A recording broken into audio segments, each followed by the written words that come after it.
किसान को खेत में खुदाई के समय एक सोने का मटका मिलता है।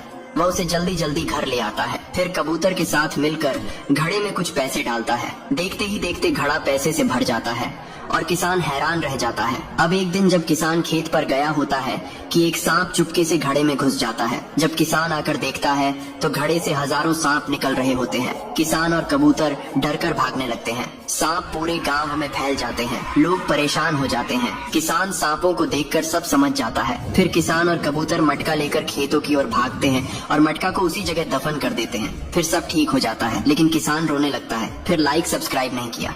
मुन्ना और उसकी माँ मिलकर आम का पेड़ लगाते हैं। बहुत मेहनत के बाद पेड़ बढ़ता है। जब आम पक जाते हैं तो दोनों मजे से खाते हैं। तभी अचानक रेड बुल आ जाता है और पेड़ पर कब्जा करने लगता है। यह जालिम गाय को गिराकर खत्म कर देता है। मुन्ना गुस्से में उससे टकरा जाता है, मगर रेड बुल उसे छोड़कर चला जाता है। मुन्ना रोता है, फिर वहाँ से भागकर गांव के जिम में शामिल होता है। हौसला और मेहनत से दिन रात लगाता है। देखते ही देखते वह एक मजबूत और ताकतवर बुल बन जाता है। माँ का बदला लेने का वक्त आ चुका। मुन्ना रेड बुल से मुकाबला करता है और आखिरकार उसे शिकस्त देकर गिरा देता है। अरे ये क्या दोस्तों, आपने अब तक इस बेटे के लिए एक लाइक नहीं किया? किसान ने इस बार आंवले की खेती की थी। भर भर के आंवले लगे थे। एक दिन बहुत सारे बंदर जंगल से गांव में आ जाते हैं और किसान के खेत में घुसकर आंवले खाने लगते हैं और आंवले के पेड़ तो तोड़कर पटक देते हैं। किसान जब यह देखता है तो बंदरों को पकड़ने के लिए एक बहुत बड़ा गड्ढा खोदता है और गड्ढे को घास से ढककर ऊपर से आंवले रख देता है। फिर किसान झोपड़ी में छिपकर बंदरों का इंतजार करने लगता है। जैसे ही बंदर आते हैं,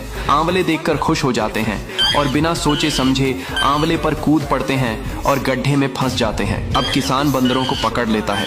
तभी बंदर किसान से माफी मांगते हैं। किसान बंदरों को माफ